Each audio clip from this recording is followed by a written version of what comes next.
حلال څاروي کې اوه څیزونه حرام دي دا به نه خوري. څو څیزونه به حرام دي؟ اوه څیزونه حرام دي دا به نه خوري. یو دم مسفوخ بيدونکې وینه، بيدونکې وینه دا حرامه ده، دا به نه خوري. کو په غوښو لګېدلې نو غوښه به دې څه کي وینځي.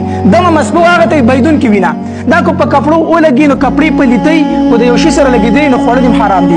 یو د غوښو پورې خپله وینه لګېدلې که نه، خپله وینه پورې حرامه نه ده، حرامه نه ده. دا بيدونکې وینه د علالي په ټایم کې چې څاروي نه وځي دا حرامه ده.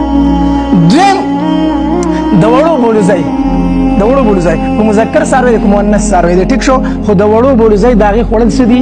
حرام دي، حرام. دریم څه دی؟ خوسیې، خوسیې د څارو هګۍ چې کوم دي نو دا خوړل څه دي؟ ناروا دي، حرام دي. پنجابیان خو اکثر دا شیزونه خوري، خو دا ګورې دي ناروا، دا څه دي؟ ناروا دي، خوړل جایز نه دي. ښه څلورم څه شی دی؟ د غوښانو ځای، د غوښانو ځای دا خوړل څه دي؟ ناروا دي. پنځم څه شی دی؟ پټې چې ورته موږ په پښتو کې وایو. څه شی؟ پټې. دا سخته غوښه نه، سخته غوښه پټې د دې خوړل څه دي؟ حرام دي. صحیح شو. او شپږم چې دی پوکڼی د څاروي، پوکڼی د وړو بولو مثانه چې ورته ویلی شي، د وړو بولو دا تیلۍ غونته چې پوکڼی د دې خوړل څه دي؟ حرام دي، حرام. او دارنګې اووم چې دی که نه تریخې، تریخې د دې خوړل څه دي؟